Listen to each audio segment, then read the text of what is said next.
Hello and welcome to my channel, Energy by Jessica. I'm so happy to have you here in this portal of light where I have the pleasure to have these intuitive conversations with amazing people that are doing something to raise the collective consciousness in our world.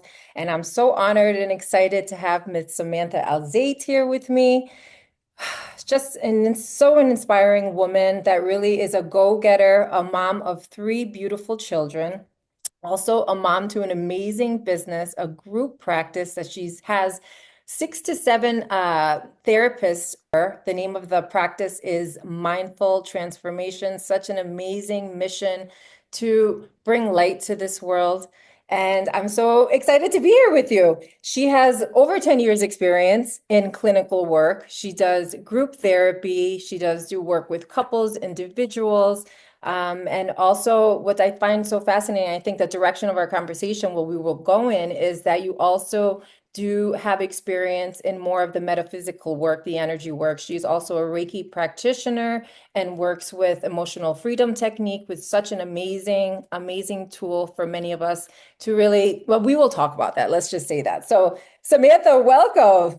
Thank you, Jessica, for such a warm introduction. Thank you for allowing me to be a part of this light that you're sharing with the world. I've just been enjoying watching your podcast from the start to see just all the amazing people that you're bringing on to just continue to show all these beautiful ways that we can create and uplift the planet. So thank you so much for having me on today.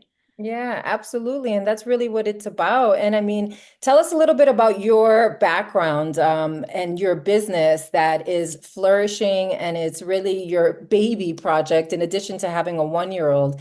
I mean, give us a little rundown on your life. So yeah, it was kind of like I had twins, but in two separate energetic ways. I have been a therapist. I graduated in 2010.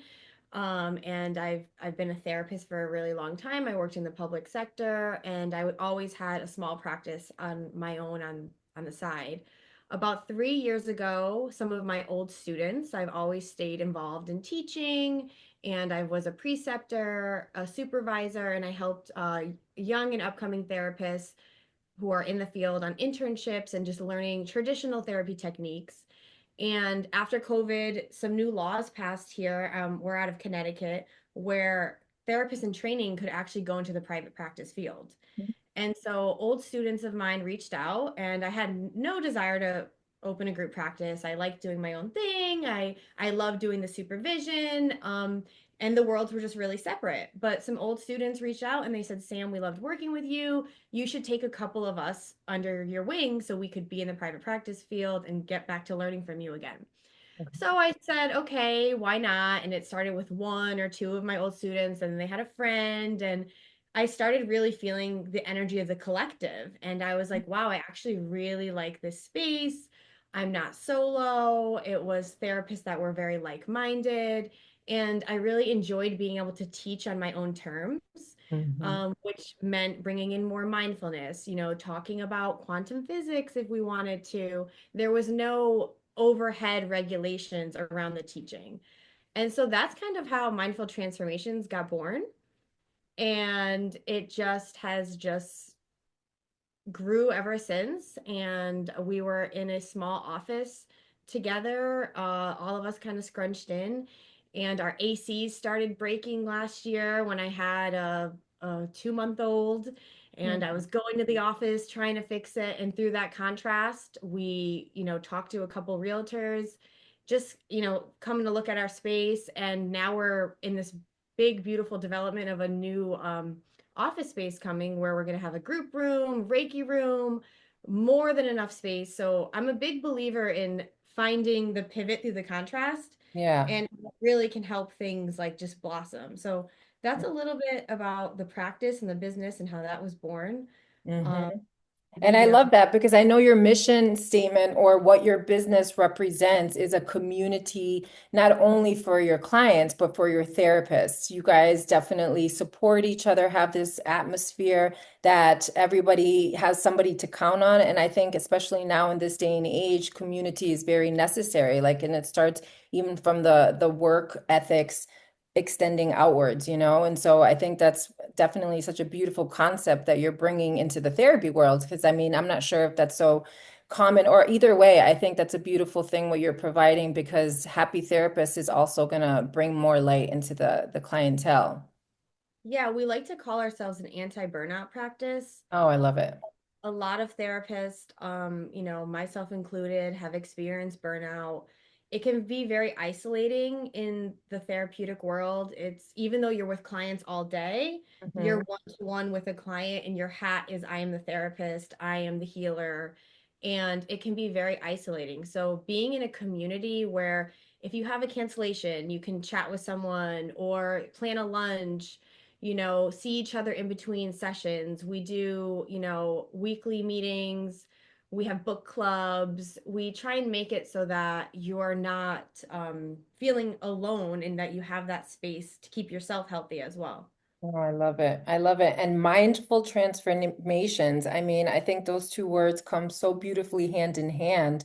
Mindfulness is a term that is, used very much, I think, all over the world. And but we tend to still not practice it as much. And I think just having that top of mind, it's so helpful for all of us. Even me sitting in the situation, it's like, be mindful, relax, be in the moment, right? So, what does mindful mean to you? I think, you know, mindfulness has been such a transformational tool for me in my own personal life. And I've really enjoyed bringing that to my clients and the therapists that I work with, helping them ground one session at a time, one moment at a time. There's been, there's a lot of sides of mindfulness that people don't talk about. And one of my favorites is, mindfulness really teaches people to be okay when they're not okay. Mm, And I went through some life experiences where I couldn't, I had to be in awareness of where I was at and really be okay with situations that maybe my body was really dysregulated around, mhm. some things that I felt like we couldn't necessarily control. And through that experience of mindful awareness and just being able to be okay when you're not okay, being able to sit with that and work through like that discernment a little bit, eventually things got okay. But I Right. think a lot of times we're in such a fix it society, and mindfulness is not about fixing. It's about, being able to be where you are, allow yourself to be where you are. And when you regulate and you ground yourself, then usually most of the time things do get better. And I think it's just such a powerful tool that we can infuse in our lives. Like it's not about, it could be simply every time you get in your car, you take 3 deep breaths. And some people really associate it with having like a strict meditation practice. That's one way, but there's so many other ways where you can just infuse it throughout your day. And I have found it so helpful for me in just like grounding and transforming from an anxious person to a fairly calm person who Yeah. now has 3 children and runs a business, has clients, has, a lot of moving parts.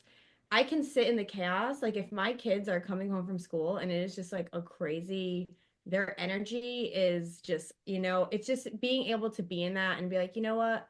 Being able to look at the pile of dishes and say, you know what, you will be cleaned and I can Hmm. this. And there's this great poem about a mindfulness poem about washing dishes. And I'll have to share it with you to link on your page. But just any act can be an act of mindfulness. And so really incorporating that and learning to toggle and switch your energy. I know that's very long-winded, but I love mindfulness. I like to infuse in everything. I feel like it's the base of everything that you can then add on for your own. Exactly. I was going to say it's kind of like the beginning of the journey because when you're mindful, you're aware, you're conscious, you're present. And then goes, the any other type of work, the energy work, feeling, the feeling in the body, being able to distinguish what's real, what's not. But it's definitely a beautiful starting point, I think, for the journey and the journey transformations, right? I love that as well. I am just, I am a Scorpio moon and sun. And so transformative energy for me, the Phoenix is so empowering and powerful. But of course, not everybody feels comfortable with a transformation. And I think when you join those two words, it's like the mindfulness of transforming, which then at the end is a new Being able to beginning. be with that uncomfortableness. Like, Yeah, it's uncomfortable, but I'm still going to move through it. And that's like, I love the analogy of like a fire, like wood transmutes and turns into ashes. And then I exactly. know you speak a lot about transformation and the Phoenix and your energy work. And I know you've been actually, as I've grown this business, such in our conversations, Jessica and I have a lot of, conversations about energy work, and she's definitely been transformative for me as a business owner of helping me see the future. And so I think that is really infused the power of having like-minded people to have these conversations with when you're doing energy work, because it's not something we're seeing often on mainstream, and our minds can definitely get sucked into like what I like to call like 3D thinking. Hmm. I know, Jessica, being an energy worker, you really have helped me at times where we all kind of go down, right? And then the Hmm. mindful awareness, okay, I'm spiraling down. Jessica, what do you feel or view about this? And like you have definitely helped me move up the emotional grid in those moments. Oh, that's amazing. Yeah. And speaking of what I would say, like dichotomy between practices for healing or transformation, I think what's amazing with Samantha is that she's created this platform that does provide clients and people with traditional therapy, which I think is also a starting point. But through this podcast, I want to normalize these discussions about, energy work as a supportive tool to traditional healing, right? Or traditional therapy. So how do you see that in your business? How are clients? Are they like open to it, or how do you just determine if somebody's ready for this? Well, I think, we invite based on our website and, our offerings, we really are inviting people who are open-minded to a holistic practice, which Right. some people view as just treating the whole person. And they think of the whole person as, what's going on in their environment, what's going on in their life, their physical health, mental health in that sense. I think where I, as a transpersonal therapist, think of the whole person is I also incorporate spirit into that. So Absolutely. it's mind, body, spirit. And we have something for everyone at Mindful Transformations. We have therapists who are very spiritually grounded and mindful, such as myself, some that are more just geared more into mindfulness. And so we have some clients that come to us who are really looking for that piece. We have some clients who have never even thought of therapy before. And if I brought up a spirit guide, they'd be like, nope, you're too far gone. So there's a range of where you are in your healing journey. And so, depending on where they are, we really work closely to place people with the right therapist. We have a great intake coordinator. Her name's Lauren.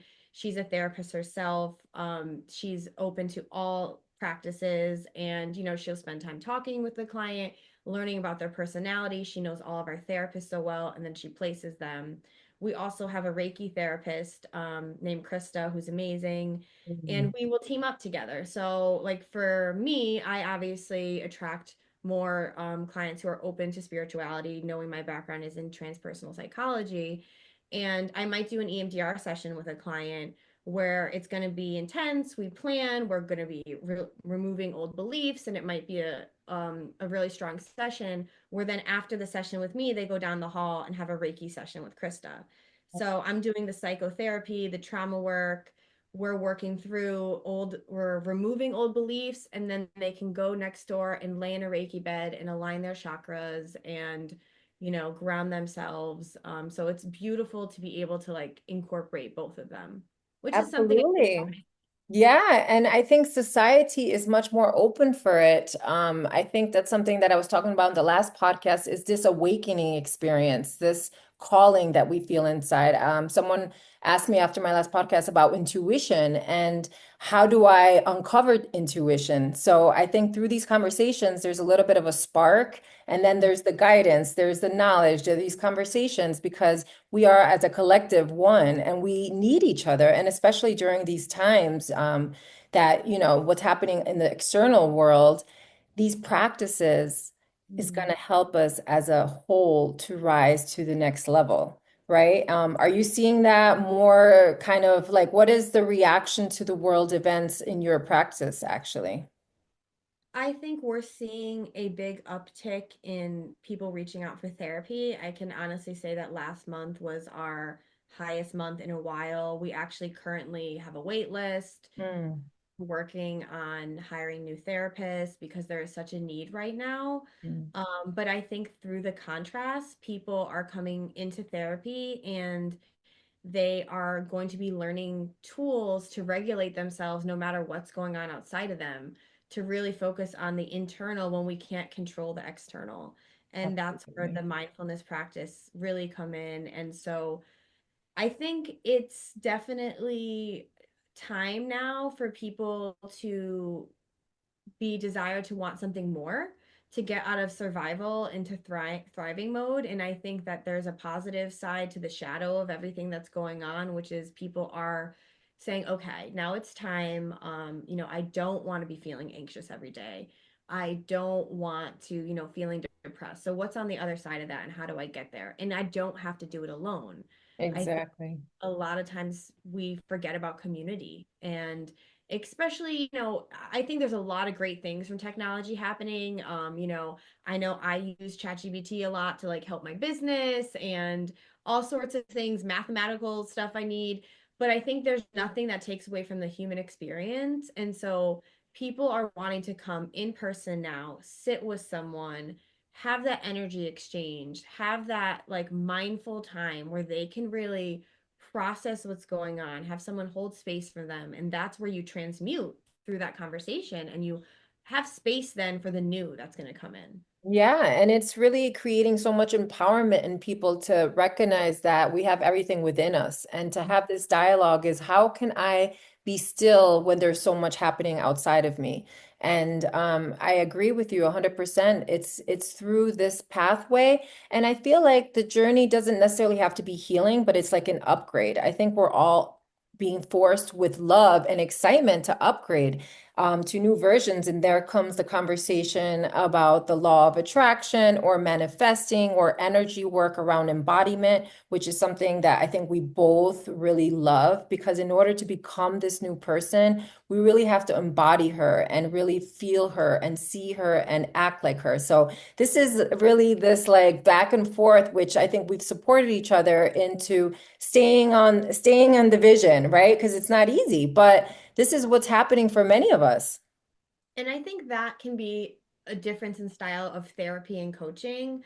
I Mhm. just got off a coaching call with a coach I'm working with that we were talking about embodiment the whole time of just new Mhm. programs I'm going to be launching. And me and you have been talking about this for I would say the past few years now at this point, of really just being in your future self. And therapy is so powerful and it's so needed. I've done years of therapy myself. It's helped me transform so many negative beliefs, old beliefs. It's helped me come into the person that I am today.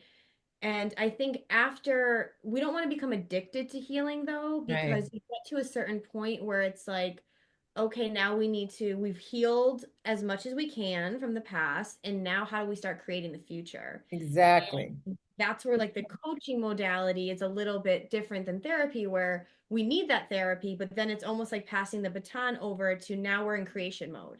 And Exactly. so now how do we create the next part? Like you've done all that heavy work.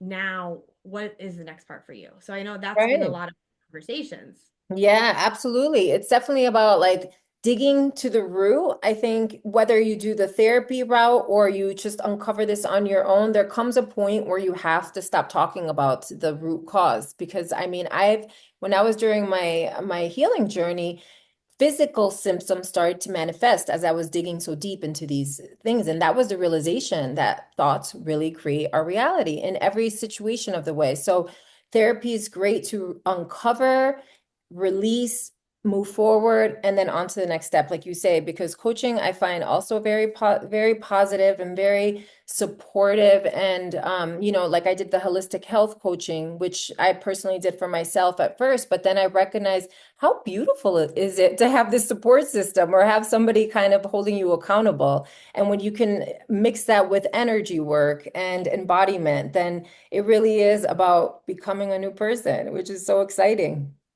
And it's interesting for me being in both worlds, having my background as a therapist and then someone who has just always loved self-help. Like I was like 18 years old, like reading self-help books, like Mhm. to always be in both worlds. And, I had a cousin that, introduced me to like spirituality, probably around like 17, 18, gave me a Sylvia Brown book, like The Other Side and Back. And it was just interesting to see that a lot of the things that we talk about in these two worlds, like they do overlap, like law of attraction, what we think becomes reality. And then in therapy, we call that cognitive behavioral therapy. And what they say is your thoughts create your mood.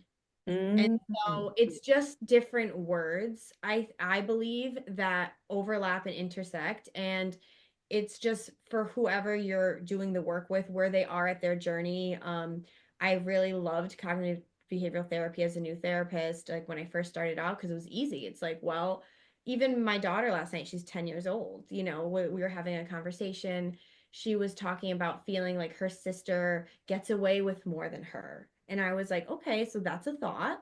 And what evidence do you have to support that thought? I was like, let's just think about it, because we're born thinking all of our thoughts are true.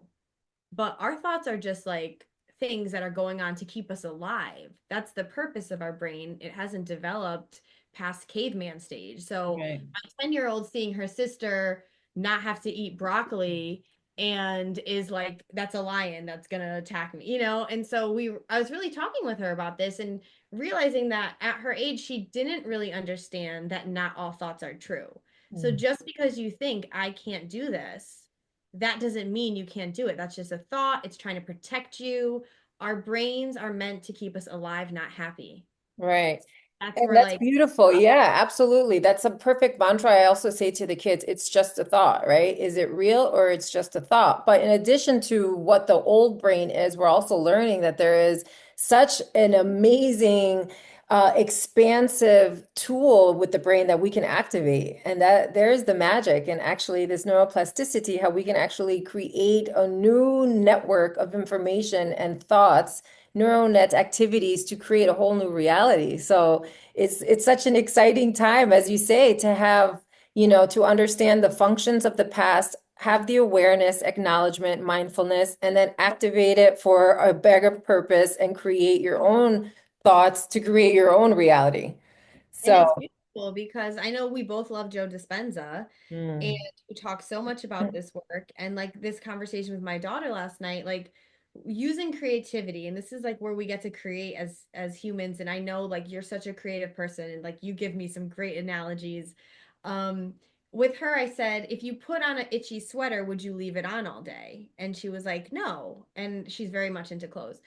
And I was like, well, what'd you do? I would change my into a sweater that felt comfortable. And I was like, same thing with thoughts, So if this thought doesn't feel good, yes, she's like, but then I have to take the sweater off like 10 times a day. And I was like, yeah, you do. That's the crazy thing about thoughts is they keep coming back, but we can train them and we really can change our brain. And so, I mean, imagine if we were all introduced to this concept. This is new concepts that we're all it's old but new concepts that we're all being introduced to. And I think it's really interesting to work with people on different parts of their journey. And the mindfulness as healers is accepting people where they're at. If someone is really in that mode of where they are just learning right now that thoughts do create reality, that can be for one person, they can get it and start working on it. But for someone else, it could take some time to really understand that if they've been thinking this their whole life. And then also, what creeps in sometimes for people is fear. Well, if my thoughts create my reality and I can't stop thinking a bad thought, and I think that's where like Abraham Hicks talks about you have like 17 seconds. yeah, So before you, release some of that. So it's like that full, like, there's just so much that you really have to do when you're working with a client, whether it's coaching or therapy, to help them be empowered and not afraid of that. This is the reality that your thoughts do create your life.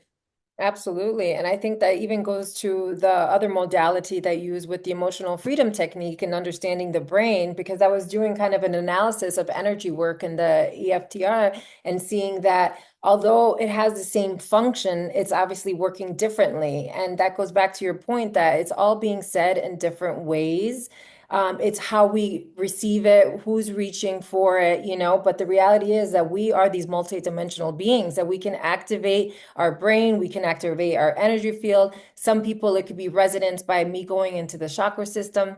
Some people could do this emotional freedom technique to really like reduce the trauma effects. So it's just so beautiful, like to have a plethora of options to just upgrade our life experience, right?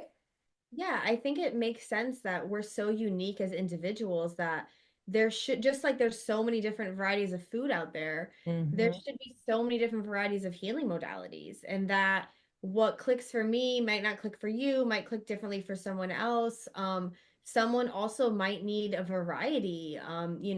They might feel stuck in talk therapy, so they need EMDR or tapping to connect more with the body, or a Reiki session. And so I think it's really what I see happening now more than ever is um healers kind of coming together in a more collaborative space, Mhm. in just connecting with each other and saying, hey, I think this client could really use a Reiki session from you, or a Reiki therapist saying, you know what, I think they need some, cognitive behavioral therapy, or a little talk therapy to help move some of this stuff through, maybe the throat chakra. And, really almost like reminding me of, like, even though we're all in our own fields, it's reminding me of like a team, that we're all coming together. I think what's with going on the planet is really moving this energy too, of definitely more of a community, collaborative space amongst healers, versus like, oh, my client, my what, ego based. I think we're Yes. moving through this ego of like, oh, well, I'm, a psychotherapist that does, works with, Freudian, and it's the best type of therapy and the only type of therapy. I really see that dismantling, and therapists really working in a more collective, collaborative type of space where we're all working together for the same goal, which is to raise the vibration of the planet. Right, that's what I was going to say. It's like this heart space because I think as we enter into this field, or if we have our own transformation or have gone through the healing process, their heart is activated. And you want to Mhm. share that because this, everything what we're doing is based out of love, is based to help raise the collective consciousness, to help people feel less lonely. I think that is for me the biggest reason is that it could feel lonely, which is could be a step of the process, but it's not. It doesn't have to be the whole journey. And by having these conversations, having your services, having the services that are coming from my heart, all of us one by one, as we continue to activate our light, we're really making some amazing ripple effects in the next evolution of humanity. Definitely. I Yeah. think that, also sometimes, like, even myself, I forget that, we were, when COVID happened, I mean, depending on where you were, you maybe experienced a period of isolation, depending on where, you were at those people who graduated are now graduating college, graduating high school at that time are now graduating college, and they're becoming therapists, and like those events of like not having that, milestone, or, it's just been a lot, I think, this past decade. And I think we are finally craving in real life. Hmm.